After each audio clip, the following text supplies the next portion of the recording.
The ancient gate groaned a protest as I pushed it open, a rusty shriek that seemed to echo through the dense, rain-soaked evergreens. Blackwood Manor. The name itself felt like a damp whisper on my tongue, and the air here, thick with the scent of wet earth and decaying leaves, certainly lived up to it. My great-aunt Elara's final desolate legacy.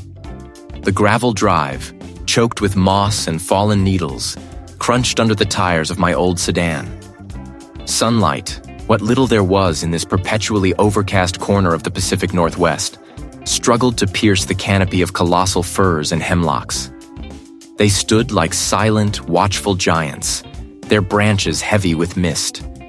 The isolation was immediate, profound. No other houses visible, no hint of a road beyond the one I'd just left. Just me, the car, and the looming silhouette of the manor. It was immense.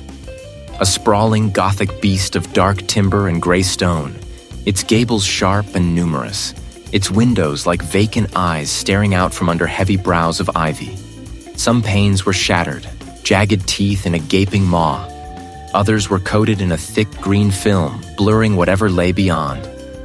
It wasn't quite derelict, not yet, but it was certainly in an advanced state of dignified decay. I could feel the weight of its age, a palpable presence that settled around me the moment I stepped out of the car. This was it. My escape. My fresh start.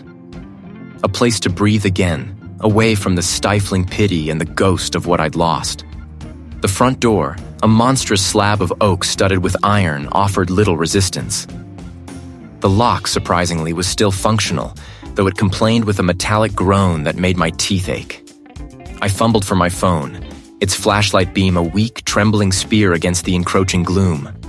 The air inside was different. It clung to the back of my throat, my breath plumed in the frigid air. A grand staircase, its banister intricately carved with what looked like twisting vines, swept upwards into the unseen upper floors. Cobwebs, thick and gray as ancient lace, draped from the chandelier above, obscuring its crystal facets. Dust motes, disturbed by my entrance, shimmered in the weak light. I walked deeper, my footsteps echoing unnaturally on the bare wooden floors. The first room I explored was a grand drawing room off the main hall. Ornate furniture, shrouded in white sheets, stood like ghostly sentinels. The air here was even heavier, the strange, earthy scent more pronounced. I pulled back a sheet from a large armchair, revealing faded velvet, its pattern almost entirely obscured by grime. Elara. My great-aunt, a woman I'd met perhaps twice in my life. Both times brief, awkward encounters at family gatherings I barely remembered. He was always described as eccentric, reclusive, devoted to her plants. Now standing in her silent domain, I began to understand what those words truly meant. This wasn't just a house. It was a sealed tomb, preserving her peculiar world. I moved into what must have been her study. Bookshelves lined the walls, overflowing with volumes on botany, obscure horticulture, and ancient folklore. A heavy mahogany desk dominated the center of the room, littered with dried leaves, empty seed packets, and a collection of tarnished brass tools, small trowels, pruning shears, a magnifying glass. And then I saw it. On the corner of the desk, nestled amongst some brittle yellowed papers, was a small, ornate wooden box. It wasn't dusty like everything else. Its surface, though old, had a faint sheen. As I reached for it, my fingers brushed against the desk itself. The wood felt strangely slick, almost moist, despite the years of apparent neglect. I pulled my hand back, a prickle of unease running up my arm. The box felt cool and smooth in my hand. No lock, just a simple clasp. I opened it. Inside, nestled on a bed of dried moss, was a single, perfectly preserved flower. It didn't look artificial, but it certainly didn't look natural either. It pulsed with an alien vibrancy, an impossible freshness in this otherwise decaying room. The strange, sweet, earthy smell in the house seemed to intensify around this single blossom. I felt a distinct shift in the atmosphere, a subtle change in the pressure of the air, as if the house itself had drawn a long, slow breath. It wasn't just dust and memories I'd inherited. Blackwood Manor was alive, and it felt like it was watching me. The gate's groan faded into the vast, wet silence of the Blackwood estate. I stood on the moss-slicked flagstones, a duffel bag slung over my shoulder, keys heavy in my hand. The manor itself loomed, a hulking silhouette against the slate-gray sky, its gables like hunched shoulders, its windows dark, vacant eyes. The air, thick with the scent of pine needles, damp earth, and something else, something vaguely sweet, vaguely fungal, clung to my clothes. My footsteps echoed on the polished, scuffed floorboards, the sound unnervingly loud in the profound quiet. Each creak of the ancient house felt less like settling wood and more like a sigh. I spent the first hour simply walking, pushing open doors to cavernous rooms filled with sheet-draped furniture that resembled pale, sleeping giants. Elara's presence was everywhere and nowhere. Her scent, a faint, dry herbal aroma, lingered beneath the dust. The sheer scale of the place was overwhelming. The old switches clicked with a stubborn finality. Nothing. The entire manor remained stubbornly unlit. My mind, unbidden, dragged me back to another time, another power outage. I remembered the low, humming fluorescent lights flickering, then dying, plunging the room into an inky blackness. The stale, metallic scent of disinfectant had hung heavy, mingling with the acrid tang of fear. The security officer had been out of sight, somewhere down the hall, his voice a distant rumble. That sense of being utterly trapped, stripped bare, waiting for an unknown fate. The memory snapped, pulling me back to Blackwood Manor. I needed light. Real light. I found a box of Elara's old, dusty hurricane lamps in the pantry. That's when I heard it. Faint, like dry leaves rustling or static on an old radio. It wasn't distinct enough to be words, just a breathy, sibilant sound that seemed to emanate from the very walls themselves. I paused, lamp held high, straining my ears. The house creaked, settling, and for a moment, it was gone. Then it returned, softer, almost imperceptible, a drawn-out ssh. I told myself it was the wind, whistling through a loose pane, or the old pipes groaning. But the air inside was still, heavy. Bookshelves lined every wall, filled with leather-bound volumes, many on botany, their titles faded. And then I saw it. At the far end of the study, almost hidden behind a tall, overflowing bookcase, was an arched doorway, not to another room, but to something else. A faint, humid warmth radiated from it, and a strange, green glow pulsed softly within. Curiosity, stronger than my growing unease, pulled me forward. I pushed aside the bookcase, revealing a heavy, iron-bound door. It wasn't locked. It opened with a protesting groan, revealing a vast, glass-domed structure. Elara's conservatory. It was a riot of green, a jungle contained within glass. Vines thick as my arms snaked across the floor, up the walls and along the ceiling, some bearing monstrous, unidentifiable blossoms that unfurled like fleshy mouths. Others were studded with bulbous, glistening pods that seemed to pulse with a faint inner light. This wasn't just an overgrown garden. It was an ecosystem run wild, a living, breathing entity. And it wasn't just plants. Tendrils, fine as hair, had somehow woven themselves into the mortar between the bricks, into the very glass panes of the dome, creating intricate, organic patterns. They shimmered wetly in the lamplight. They seemed to rise from the dense foliage, from the very soil, a low, constant murmur that vibrated through the floorboards. I took a step deeper, and a vine, thick and rope-like, seemed to shift on its own, sliding along the glass of the dome, its movement slow, deliberate. My breath hitched. It was too fluid, too purposeful for a simple creak of the house. A sudden sharp crack echoed from somewhere deep within the foliage, like a dry branch snapping, but followed by a soft, wet thump. My skin crawled. It was speaking, and I was standing right in its root system. The study was a mausoleum of forgotten knowledge, dust motes dancing in the meager light filtering through grimy panes. Botany, botany, botany. It was everywhere. Elara's obsession, pressed between leather covers, seemed to hum with a low, insistent energy. I ran a hand over a particularly thick tome. Its spine cracked, its pages brittle. The air, thick with the scent of aged paper and something else, something faintly metallic like damp earth mixed with old copper, felt heavy on my skin. But it wasn't the books that held me. There was a different pull, a subtle shift in the air current, a faint, sweet, sick aroma that cut through the mustiness of the old house. It was a whisper, not of sound, but of sensation, drawing me deeper. I walked out of the study, the floorboards creaking a mournful protest under my weight, and followed the scent.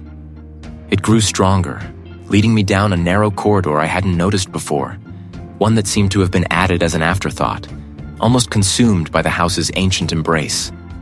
The temperature shifted, growing warmer, then humid. The walls here were damp to the touch, slick with condensation, and a faint, verdant glow seeped from around a heavy, ornate wooden door at the corridor's end. This wasn't just a garden. This was something else entirely. The air was thick now, cloying, smelling of rich soil, decaying leaves, and an intoxicating, almost narcotic perfume I couldn't place. I pushed the door open, the old wood groaning like a living thing, and stepped into a world utterly alien. This was the conservatory, Elara's crowning achievement, and it was less a greenhouse and more a primordial jungle. Glass panes, many cracked and patched, formed a soaring vaulted ceiling, but the light struggled to penetrate the dense canopy within. Some plants pulsed with a faint internal luminescence, casting a wavering, ethereal glow. Others bore blossoms that were too large, too intricate, their petals unfolding like fleshy alien organs, dripping with glistening nectar. The humidity hit me like a physical wall, fogging my glasses instantly. The air thrummed with the soft rustle of unseen leaves, the drip of condensation, and a low, almost imperceptible hum that vibrated in my chest. It was a sound that seemed to come from the very air itself, from the living mass all around me. I took a step, and a tendril, thick and velvety, brushed against my ankle. I flinched, pulling back, but it was just a plant, unmoving. Or was it? My mind started playing tricks, seeing the fronds sway where there was no breeze, perceiving a collective, watchful stillness in the botanical chaos. I moved deeper, navigating a narrow, winding path that had clearly been carved through the dense growth. The plants here weren't just big, they were aggressive. Some had thorns that looked like sharpened bone. Others had broad, paddle-like leaves that seemed to reach out, almost imperceptibly as I passed. The ground underfoot was soft, spongy, a mix of soil and decaying organic matter that squelched with each step. It was littered with gardening tools, trowels, shears, small pots, but also with an array of strange implements. Glass vials, dried plant specimens pressed between sheets of paper, and a magnifying glass resting on a stack of leather-bound journals. Elara's journals. A surge of adrenaline, cold and sharp, cut through the humid air. I picked up the topmost journal. The leather was supple, worn smooth from countless hours in her hands. The pages within were filled with a spidery, elegant script, often accompanied by detailed botanical sketches. The early entries were mundane enough. Soil composition, light requirements, propagation notes. But as I flipped further, the tone shifted. "The growth is remarkable," one entry read, dated years ago. "Such vitality. It adapts, it spreads. My calculations were, it responds to me. A consciousness, perhaps. not like the floor of the world outside these walls. It's older. Then came the phrases that made my stomach clench. The root nourishes. The growth demands. And again, later. Its hunger grows. I must provide. What was she talking about? What was the root and the growth? The air in the conservatory, already thick, felt suddenly heavy, suffocating. The low hum seemed to intensify, a vibrational drone that resonated in my very bones. I closed the journal, my fingers trembling. The plants around me seemed to lean in, their strange blossoms exuding an even more potent, dizzying scent. It looked like it belonged to a bunker. A faded, hand-painted sign, barely legible through a film of grime and cobwebs, read, "Intake holding area during power outage." The door was slightly ajar, a sliver of deeper, inky blackness visible within. The journal slapped shut with a soft thud, a pathetic counterpoint to the deep, resonant hum that now vibrated through the very floorboards beneath my feet. My fingers, still clenched around the leather-bound cover, trembled. The root, the growth. What was Elara talking about? The air in the conservatory, already thick with the scent of damp earth and something acridly sweet, felt suddenly heavy, suffocating. I tried to rationalize it. Old house, settling foundations, maybe a faulty electrical hum. But the feeling in my gut was a cold, hard knot. This wasn't just old house noises. This was deliberate. I pushed myself up from the dusty armchair, the creak of the springs loud in the oppressive quiet that followed the hum's sudden, jarring cessation. My eyes scanned the room, lingering on the strange, fleshy growths that snaked up the glass walls, obscuring the fading light. They seemed thicker than before, more vibrant. A faint, almost imperceptible pulsation rippled beneath their glistening surfaces. I needed to clear my head. Get out of the conservatory. I strode towards the main hall, my boots echoing on the polished wood. As I passed a tall, ornate mirror, I glanced at my reflection. A flicker, like a ripple on water, distorted the glass, and then it was gone. Just my tired, pale face staring back. My hand instinctively flew to my cheek, feeling for the phantom distortion. Nothing. Just smooth skin. I shook my head, dismissing it as a trick of the light, or perhaps just my own exhaustion playing games. I pulled out my phone, needing to connect, to hear another human voice. No signal. Of course. This place was always spotty.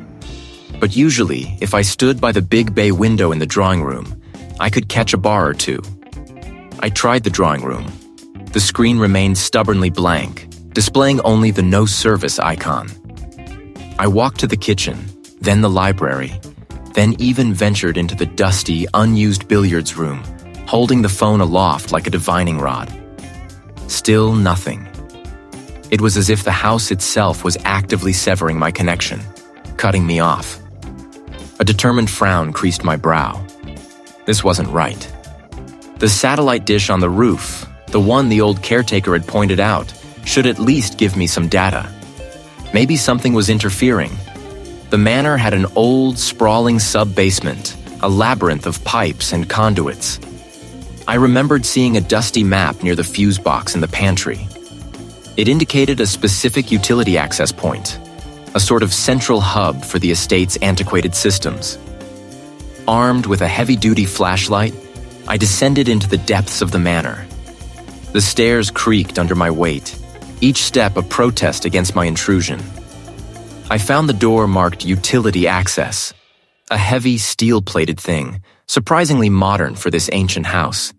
It groaned open on rusty hinges, revealing a narrow, concrete corridor. This was it.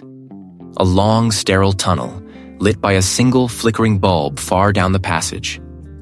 I walked down the corridor, the beam of my flashlight cutting through the gloom.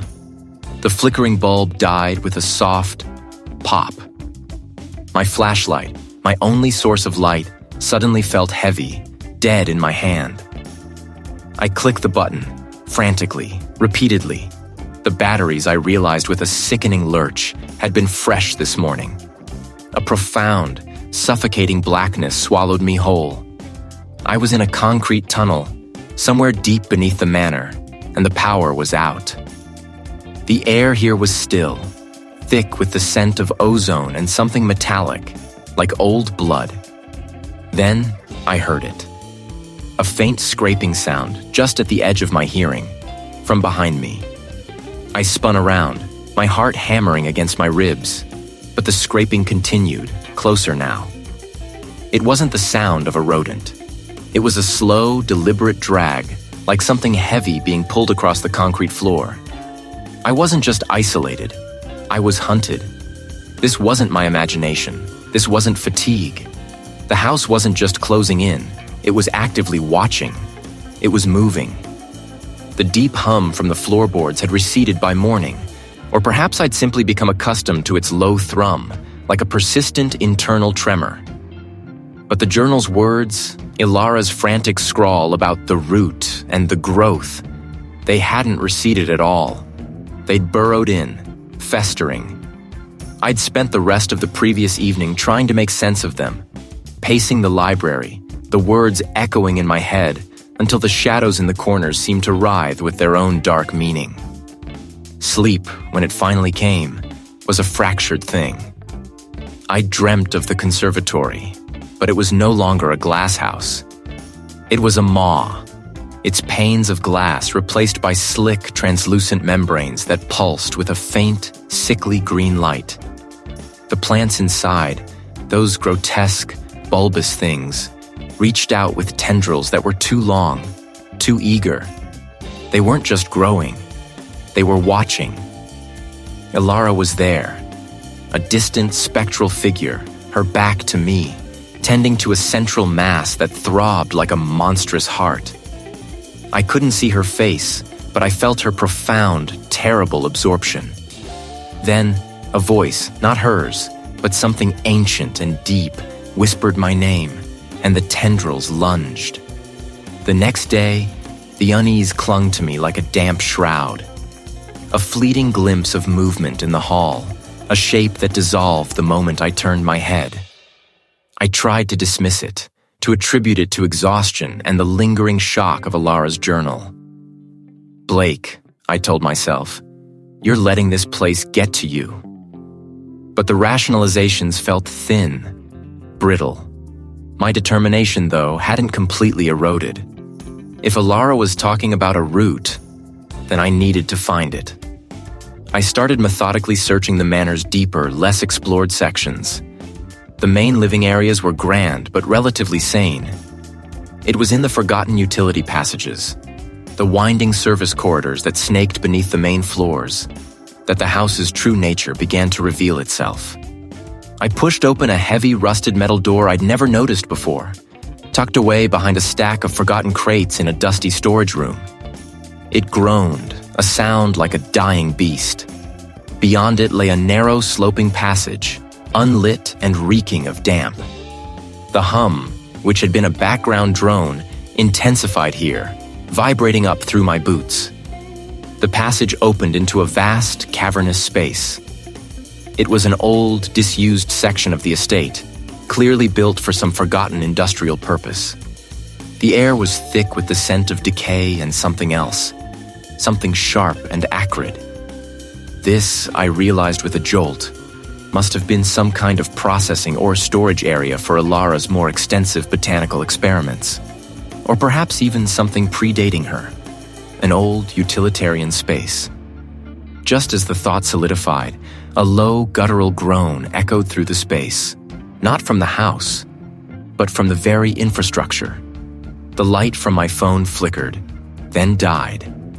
The power, it seemed, had chosen this precise moment to fail. I fumbled for my phone, shaking it, pressing buttons, but it was utterly dead. Panic clawed at my throat. Then, a faint, ethereal glow blossomed in the absolute blackness, maybe 50 feet ahead of me. It was a soft, pulsing light, a deep, luminous green like captured starlight. It wasn't a trick of the light, not a hallucination. It was real, I moved forward, drawn by an invisible thread, my hands outstretched, blindly navigating the treacherous floor. The glow grew stronger, pulling me in. As I got closer, I saw it. A single perfect sphere, nestled in a crack in the concrete floor, surrounded by a delicate halo of green luminescence. It was about the size of a plum, its surface smooth, almost iridescent, subtly shifting colors within its green spectrum. It wasn't a stone, nor was it metal. It looked organic, alien, yet profoundly natural. A spore. A single, perfect bioluminescent spore. It wasn't curiosity. It was something deeper, more primal. A profound need. My hand trembled, reaching out without my conscious command. My fingers hovered just above its surface, feeling a warmth, a faint vibration that resonated with the hum that still permeated the very air around me. Every instinct screamed at me to back away, to run from this impossible thing. My mind raced, trying to fight the growing compulsion, the insidious pull that threatened to overwhelm me. This was it, wasn't it? This was what Elara had been warning about, what he had been tending. The root, the growth, and it was calling to me. My fingers, heavy and unresponsive, dipped lower, brushing against the smooth, cool surface of the spore. The sweet, sickly scent intensified, filling my lungs, and for a terrifying moment, I wasn't sure if I was breathing it in or if it was breathing me. The journal had become my anchor, or perhaps my lead weight, dragging me deeper into the murky waters of Blackwood Manor's secrets. I sat hunched over the worn leather, the morning light thin and watery through the library's tall windows, doing little to dispel the chill that had settled in my bones. Elara's early entries were almost charming, filled with the precise observations of a dedicated botanist, cataloging the unique flora of the Pacific Northwest, her meticulous sketches of ferns and mosses. But then, a shift. Subtle at first, like a shadow lengthening unnoticed. She spoke of listening, not just observing, to the silent symphony of the ancient trees, the patient wisdom of the soil. "They speak," she'd scrawled, the ink thicker, more emphatic, on a page dated years before her death. Not with words, of course, but with patterns, with subtle shifts in cellular vibration, a language of growth and decay, of ebb and flow, a vast, interconnected mind. My brow furrowed. I could almost hear the dismissive laughter of her academic peers, the polite, uncomfortable coughs. No wonder she'd become a recluse. This wasn't science. This was something else. Madness, perhaps, blossoming quietly in the solitude of Blackwood Manor. Her belief in their communication deepened, becoming an obsession. She wrote of the root, capitalized, as if it were a proper noun, a singular entity. "The root demands sustenance," one entry read, the words a frantic spiderweb across the page. "It has been dormant, starved, but it awakens now. It desires to spread, to encompass, to know." What did a plant desire to know? And what kind of sustenance could such a thing demand? I remembered the fleshy, fungal growths in the deeper parts of the estate, the way the air grew thick and sweet with an almost cloying scent. Elara's description suddenly took on a sickening new context. She wasn't just tending a garden. He was tending it. Then I found it, an entry detailing a specific area of the estate. My stomach clenched. Morbid curiosity, a desperate need to understand, propelled me from the library. The manor seemed to groan around me as I moved, a low, resonant sigh that mirrored the hum I now felt constantly. Something metallic and vaguely sweet. The access point was concealed behind a heavy, grime-encrusted wooden panel easily overlooked. I pried it open with a grunt, the hinges screaming in protest, revealing a narrow, unlit shaft. A wave of cool, fetid air washed over me. Every instinct screamed at me to turn back, but the journal's words, Elara's desperate conviction, pulled me forward. I descended carefully, my boots scraping on rough-hewn stone steps, the air growing thick and still. The beam of my flashlight finally hit a floor, revealing a low-ceilinged, cavernous space. This was it. The air here was heavy, still, completely devoid of any natural light, even from above. My light swept across the rough-hewn walls, revealing ancient rusted hooks, shelves laden with cracked terracotta pots, and, most disturbingly, a series of shallow, trough-like depressions in the stone floor. My breath hitched. What exactly had Elara been feeding the manor?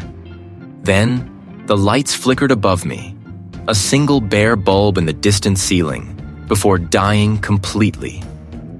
The generator, I thought, or the ancient wiring. It wasn't just in the floorboards anymore. It was everywhere in this suffocating space. I stood there, paralyzed, my flashlight beam useless against the sudden absolute black. The plants, I realized with a sickening jolt, weren't just sentient. They were hungry, and I was standing in their larder. The faint, almost imperceptible discoloration on the library walls had been gnawing at me since I'd read Elara's last entry. What did a plant desire to know? It wasn't just old house settling, it was too organic, too deliberate. My great-aunt's journals, spread across the massive mahogany desk, offered no easy answers. Her scrawled script often veered into botanical Latin, then into something entirely her own, a language of metaphor and dread. I flipped back to an earlier entry, one I'd dismissed as a poetic flourish before. The heart of the garden lies not in the sun, but in the dark embrace below, where roots drink deep of secrets. A shiver ran down my spine, unrelated to the manor's perpetual chill. I stood, moving away from the desk, my eyes scanning the room, trying to see it through Elara's eyes, or perhaps through the eyes of whatever he was documenting. I pushed against a section of shelving near the fireplace. An instinct, nothing more. It was solid. Too solid. Then I noticed it. A faint seam in the wood paneling, almost invisible against the grain, but distinct enough to catch the light at a certain angle. It wasn't a natural join. It was a door. My fingers fumbled for a latch, a handle, anything. There was nothing obvious. I ran my hand along the seam, feeling for a hidden button or lever, my breath catching in my throat. My determination, fueled by a morbid curiosity and a growing sense of urgency, pushed me forward. Nothing.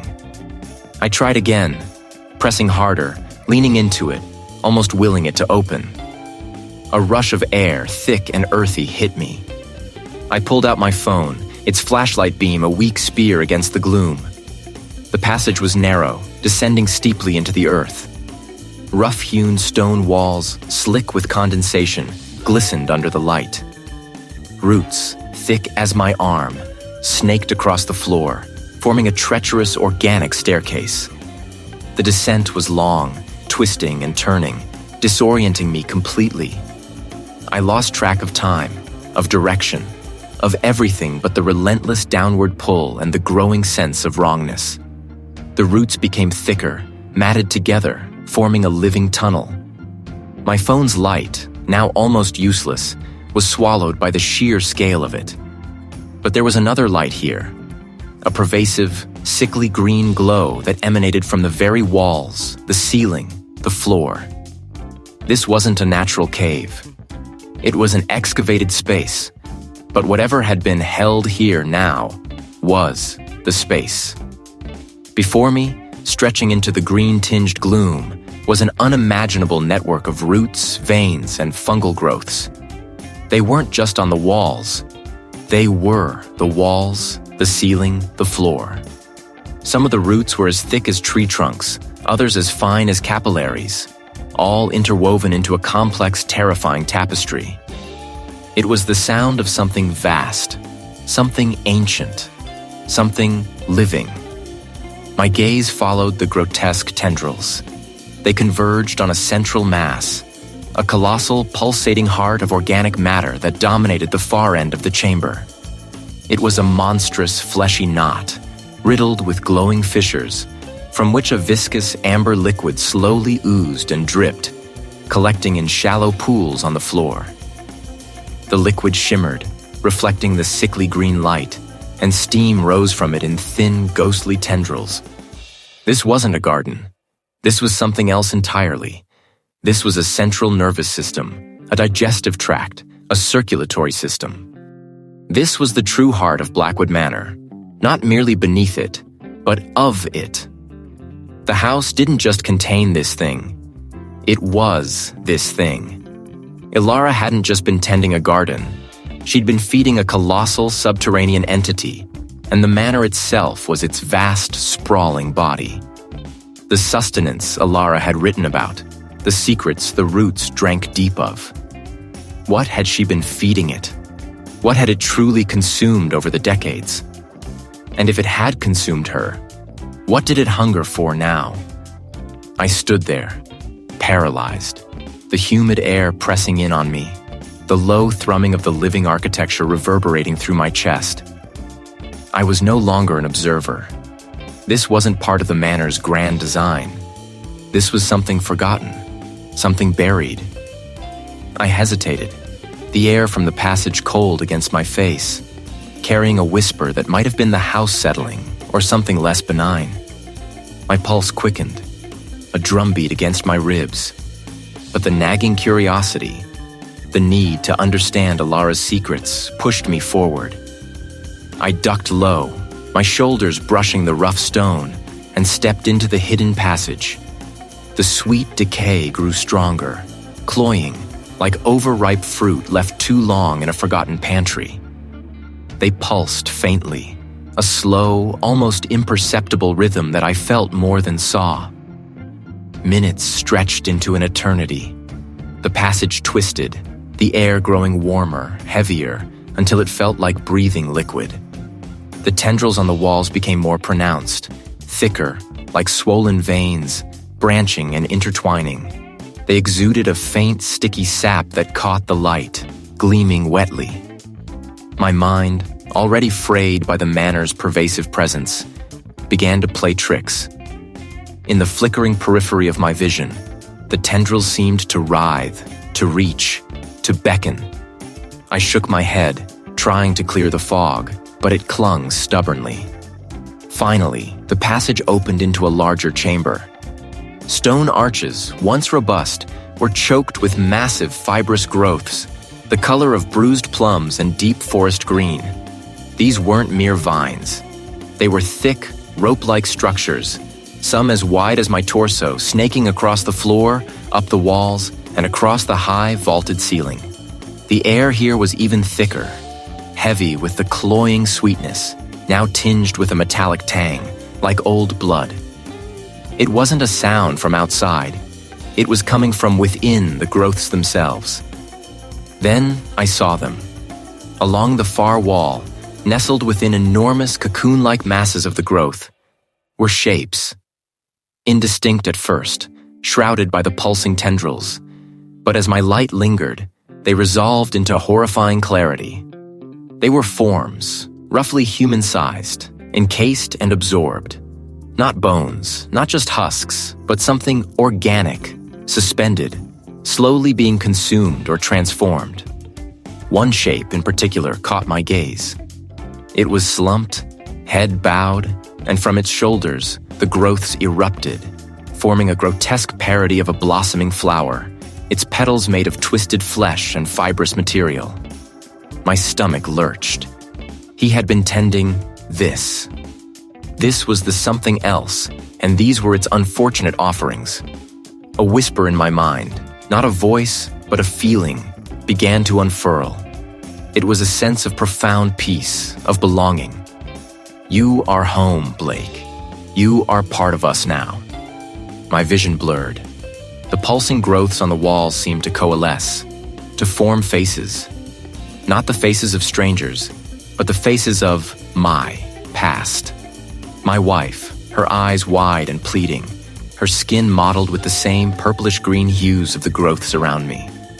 My child, small and fragile, laughter frozen on his lips, tendrils weaving through his hair like a macabre crown.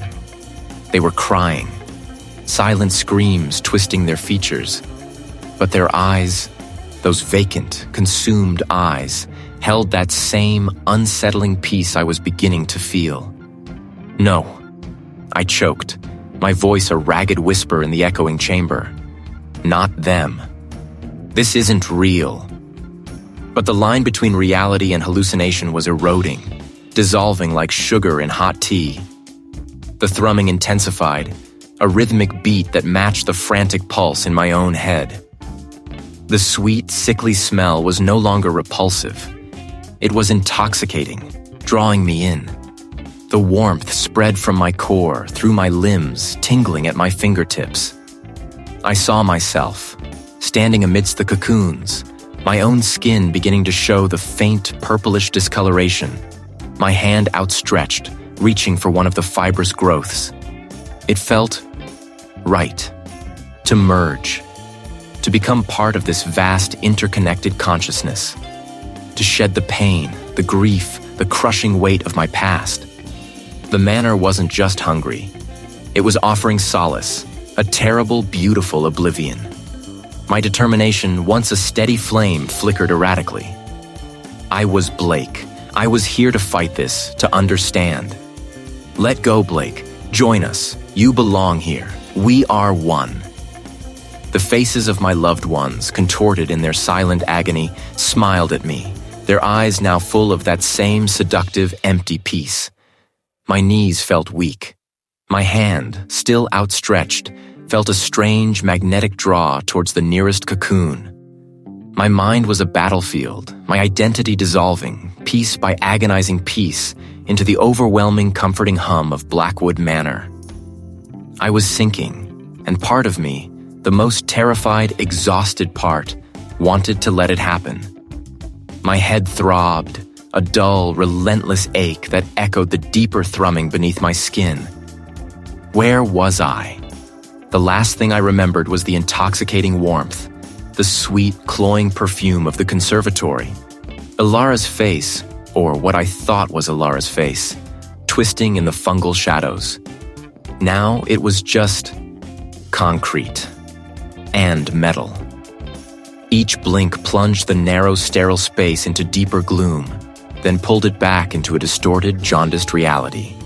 The air, thick and still, carried a faint metallic tang, but underneath it, insidious and unmistakable, was that scent. The cloying sweetness, the one that had drawn me deeper, the one that now made my stomach clench even as my lungs craved more. I pushed myself up, my muscles screaming in protest. My limbs felt heavy, sluggish, as if something invisible clung to them, weighing them down. My clothes were damp, sticking to my skin. I ran a hand over my face, feeling the grit of dried sweat and something else. A faint stickiness.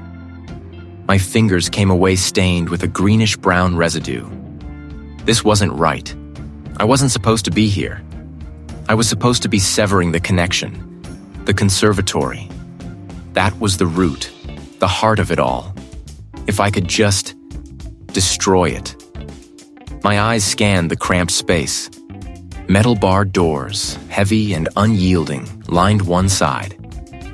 Opposite them, a blank concrete wall, no windows, no escape. A sudden sharp pain lanced through my forearm. I looked down, my breath catching. It wasn't just touching, it was piercing. It had followed me, or worse, it was everywhere. The manor wasn't just a house, it was a living, breathing organism, and I was caught inside its digestive tract.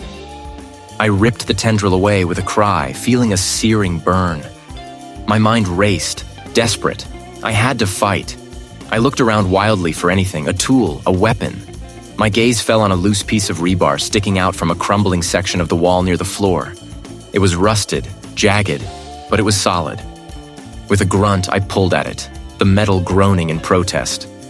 The emergency lights flickered more rapidly, threatening to give out completely. The sweet scent intensified, becoming almost unbearable, like rotting fruit and overblown blossoms. "Get out!" I screamed, my voice raw. I swung the rebar, a desperate, clumsy arc, slamming it against the concrete wall where the tendril had emerged. The impact sent a jolt up my arm, but the wall held. No, not just held.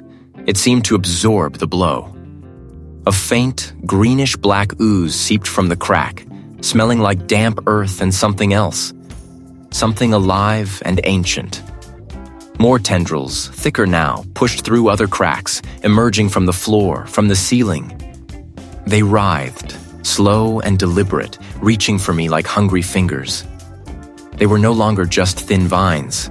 Some were broad, flat leaves that unfurled with a wet, sucking sound, their surfaces slick and obsidian black.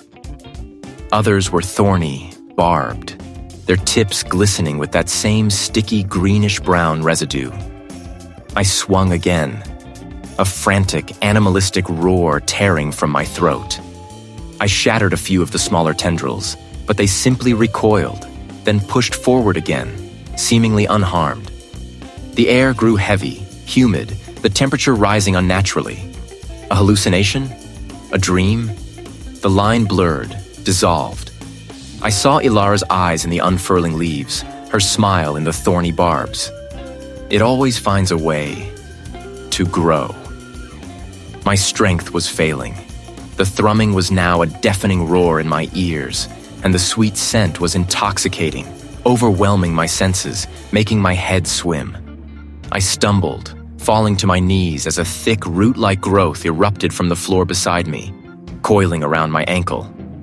It tightened, its surface rough and fibrous, digging into my flesh. I clawed at it, but it was like trying to tear apart living rock. Another root snaked up, wrapping around my other leg, pinning me. The walls seemed to pulse, the concrete softening, blurring into organic matter. I struggled, screaming now, but the sound was swallowed by the growing roar of the entity. Elara hadn't just tended a garden. He had become the soil. And now I was being prepared for planting. My desperate struggle ceased, replaced by a horrifying, quiet understanding. The manor wasn't just hungry. It was intelligent, and it had just secured its new gardener. My strength was failing. It tightened, its surface slick and strangely warm against my skin. The air was thick and heavy, like breathing through wet soil, and the cloying sweetness was no longer just a smell, but a taste, coating my tongue, making my teeth ache. I clawed at the root binding my ankle, its grip surprisingly firm, not like a rope, but like a living limb. It felt almost eager. My fingers slipped on its damp hide, and a shudder ran through me. It was the scent I knew, a potent sedative meant to lull its prey. I fought it, biting the inside of my cheek until the metallic tang of blood cut through the sweetness. Focus, Blake, focus. The root around my ankle pulsed, a low rhythmic beat that mirrored the thrumming in the walls. I twisted, wrenching my foot, and the root stretched, groaning softly, but didn't release. More tendrils, thinner and faster, erupted from the floor, snaking towards my other leg, my arms, my chest. The room was alive, breathing with the slow, deliberate rhythm of the root. In a shallow alcove, almost completely engulfed by a particularly gnarled growth, something caught my eye. Elara's journal. The root, momentarily surprised, retracted slightly. It was Elara's, unmistakable. The familiar, elegant script was embossed on the cover, now almost obscured by a fine layer of green mold. I pulled it open, my breath catching in my throat. The pages were brittle, stained, and some were even fused together by a dried, sticky residue. But near the back, scrawled in a hand that had grown increasingly erratic, was a final entry. The faint light from the pulsing roots was just enough to read it. At the offering, not merely a sacrifice of flesh, but of will. To appease the root, one must become its vessel. to transcend the mortal coil and embrace the vast interconnected consciousness. Elara chosen. Elara conduit. The manor breathes through me, and I through it. The gardens bloom with my essence. My purpose finally clear. The hunger is not to be feared, but welcomed. It is the path to true belonging. To deny it is to wither. To resist is to be consumed. But to accept is to flourish.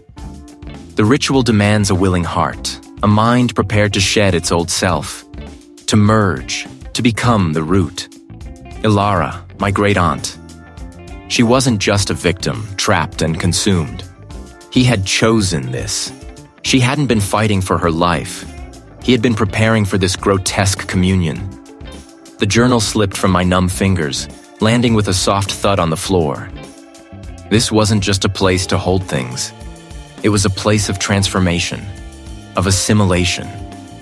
This was where the root brought its chosen, its potential conduits, to make the final choice.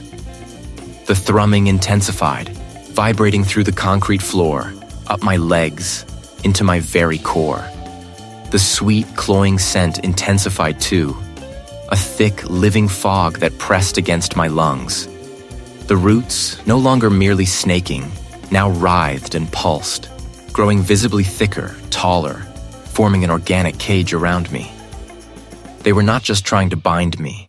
They were reaching for me, their tips quivering like blind mouths seeking purchase. It was Elara's voice, or a warped echo of it, laced with an unnerving ecstasy. Welcome, Blake. The root hungers. It awaits your choice. The choice. Succumb, become one with this monstrous network, just as Elara had. Surrender my consciousness, my very self, to be absorbed into its sprawling, ancient awareness. Or fight. Fight against an entity that was the very foundation of this manor. An entity that had already claimed my great-aunt. An entity that was now pressing in on me from every wall, every crack, every breath of air. My ankle throbbed, a dull ache where the root had briefly held me. The other roots were now closer, their damp surfaces brushing against my clothes, my skin. The thought of their tendrils burrowing, grafting themselves into my flesh, of my mind dissolving into the vast, hungry consciousness of the root, sent a fresh wave of nausea through me. No, not me. I wasn't Elara. I wouldn't be another conduit, another grotesque garden ornament. I wouldn't surrender. My body screamed for me to give in, to accept the sweet oblivion the scent promised. But a spark, a stubborn ember of defiance flared in my chest. A final, desperate means of escape. I wouldn't let this place claim me. I couldn't. The choice. Fight against an entity that was the very foundation of this manor. An entity that had already claimed my great-aunt, Elara. They pressed, insistent, promising a profound peace, a cessation of all individual pain, emerging into something vast and timeless. It was a siren song, a whisper of oblivion that, for a fleeting, terrifying second, almost sounded appealing. But then I saw it, or felt it, a phantom echo of Elara's final, desperate resistance. A flicker of her personality, a raw, primal scream against the encroaching silence of absorption. That was enough. That was everything. I wouldn't just be gone. I'd be a memory, a processing unit, a nutrient for this thing. I was Blake. I had to fight. My breath hitched, a ragged sound in the suffocating air. Now even those had died, plunging the space into an absolute inky blackness that felt heavier than usual. It was the smell of life and death intertwined, a suffocating bouquet. I could hear the manor's breath, a low, guttural rumble that vibrated through the very floor beneath me. A sound that was less structural and more organic, like a vast subterranean beast settling deeper into its slumber. Or perhaps, awakening. The physical tendrils tightened, drawing me closer to the central mass that pulsed in the middle of the area. It wasn't just roots anymore. It was a woven tapestry of fibrous strands, glistening with a viscous, clear sap. Some of them were thicker than my arm, others as fine as hair, all intertwined, all seeking purchase. I could feel them trying to burrow under my fingernails into the pores of my skin, seeking entry. My hands, trembling, scrabbled at the rough, bark-like surface of the closest tendril. It felt alien, yet strangely warm, like living flesh. My fingers scraped against a patch of hardened growth, finding purchase. I pulled. A desperate, futile tug. The tendril barely shifted. Not words, not really, but impressions. Ancient hunger, endless patience, the slow, blissful dissolution of self. It showed me fleeting images. Elara, standing serene amidst her garden, then her eyes growing distant, her skin taking on a faint, earthy pallor.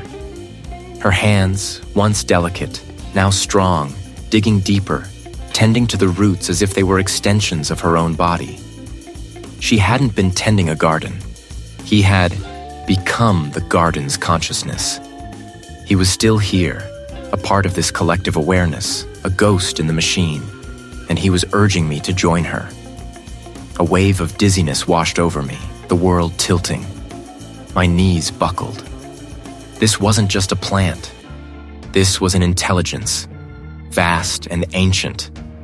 A primordial parasite that had rooted itself deep beneath Blackwood Manor, slowly consuming everything that came within its reach. It was the manor. It was the earth. It was everything. I fought against the mental assault, clenching my jaw until my teeth ached. My eyes, adjusting to the faint glow, scanned the monstrous mass. Elara had understood its nature. He had studied it. My gaze fell on a section of the central mass, a knot of roots that seemed to hum with a slightly brighter luminescence. It was an anomaly, a convergence point. A desperate, half-formed thought sparked in my mind. What if the very act of its growth, its expansion, also created a vulnerability? A place where its energy was most concentrated, and therefore, most exposed. With a surge of adrenaline, I pushed back against the tendrils binding me. They resisted, but my sudden, violent struggle caught them off guard.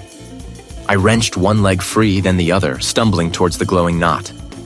My hands found a jagged shard of what looked like petrified wood, a splintered beam that had been ripped from the manor's structure and incorporated into the root system.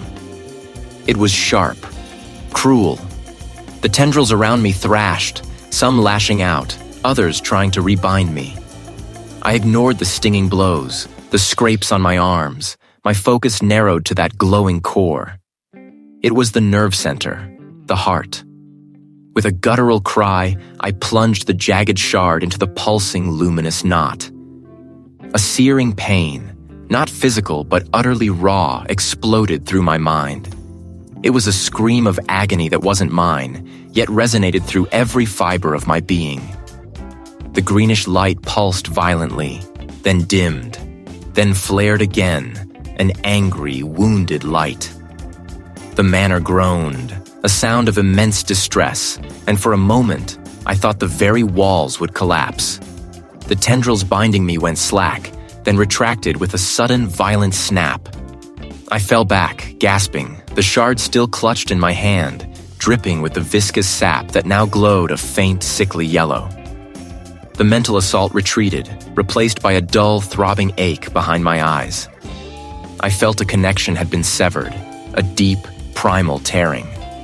I could still hear the manor's breathing, still feel its immense presence. And within me, a subtle, horrifying shift had occurred. A phantom echo of the entity's presence, a tiny, vibrating filament, remained. It was a dull thrum, a lingering awareness of the earth beneath my feet, the slow, relentless growth of things unseen. I had fought. I had survived. But I hadn't escaped unscathed. As I scrambled to my feet, my legs weak, my body trembling, I knew Blackwood Manor hadn't released me entirely. It had merely let me go for now, and I carried a piece of its enduring horror within me, a silent, unsettling promise that the root, ancient and unbroken, would always be waiting. The manor, breathing and patient, remained,